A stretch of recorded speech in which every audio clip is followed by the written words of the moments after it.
Welcome to Arish technology. আজকের ভিডিওটি diesel engine নিয়ে, ঠিক ডিজেল ইঞ্জিন না, আইসিই ইঞ্জিন বা ইন্টারনাল কম্বাশন ইঞ্জিন নিয়ে তৈরি করব। তো কিছু কথা বলবো এবং কথাগুলো খুবই ইম্পর্ট্যান্ট। আর দেখতে পাচ্ছেন আমার অলরেডি ল্যাপটপ নিয়ে বসেছি। ভিডিওটি একটু অন্যরকমভাবে তৈরি করছি। প্রত্যেকটা ভিডিও তো এক এক রকমভাবে তৈরি করি, আজকের ভিডিওটা মোবাইল দিয়ে তৈরি করছি আর সামনে আছে ল্যাপটপ। ওকে, কথা না বাড়িয়ে শুরু করা যায়। তো আমরা ইন্টারনাল কম্বাশন ইঞ্জিন নিয়ে আজকের এই ভিডিওটি। তো আমরা প্রথম থেকে শুরু করি, একদম ফার্স্ট।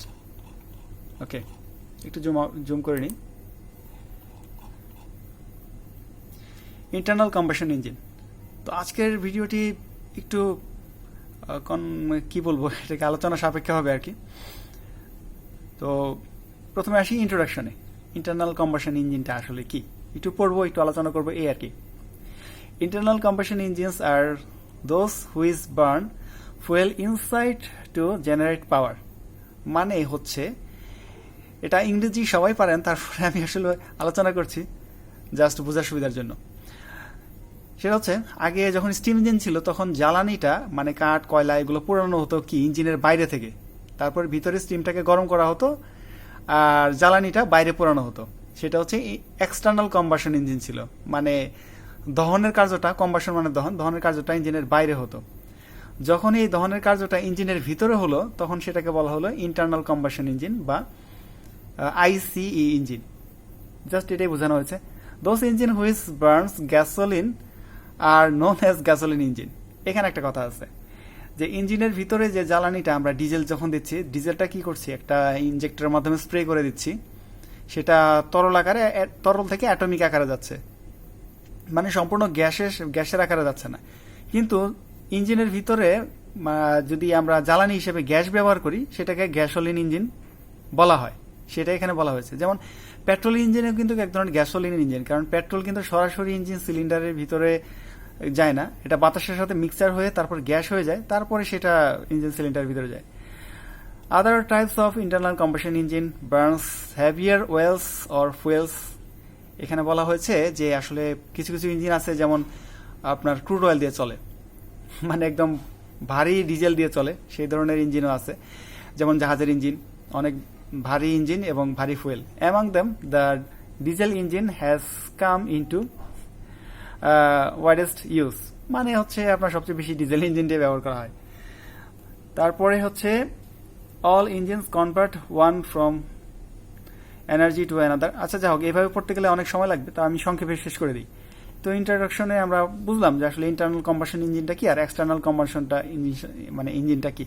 ইন্টারনাল কম্বাশন ইঞ্জিন হচ্ছে যেটা দহনের কার্যটা ইঞ্জিনের ভিতরে হয়, আর এক্সটার্নালটা হচ্ছে যেটা বাইরে করা হয়। যেমন স্টিম ইঞ্জিন হচ্ছে এক্সটার্নাল কম্বাশন ইঞ্জিন বা ইসিই ইঞ্জিন বলা হয়, এক্সটার্নাল কম্বাশন ইঞ্জিন। আর আইসিই হচ্ছে internal combustion engine. So 1.1 has completed. Okay, now internal combustion ইঞ্জিনে চলে যাচ্ছি।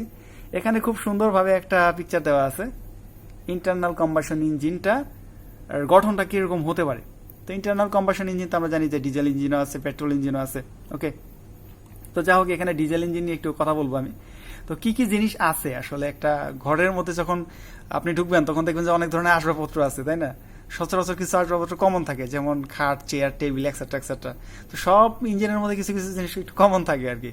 তো কারণ তাদের মেইন প্রিন্সিপালটা একই। তো একটু ব্রিফ করি সেখানে কয়েকটা।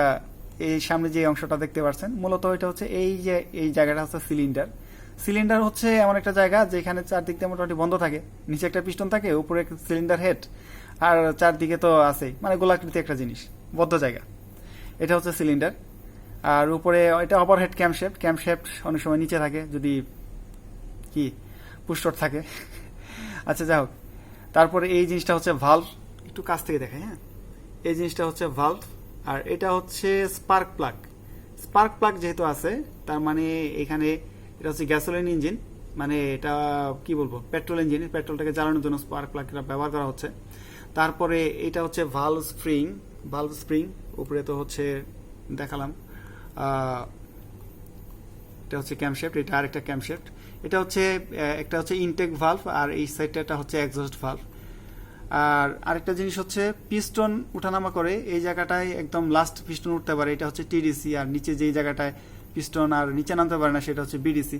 মোটামুটি সব কিছু জানেন। তারপরে আরেকটা জিনিস আমি বলি, যখন আপনি কোনো ভিডিওটা দেখবেন বা ভিডিওর একটা অংশ যদি আপনার ভালো লাগে সেটাকে আপনি কি পজ করে একটা স্ক্রিনশট নিয়ে নেবেন আর কি, তাহলে আপনার বুঝতে অনেকটা সুবিধা হবে।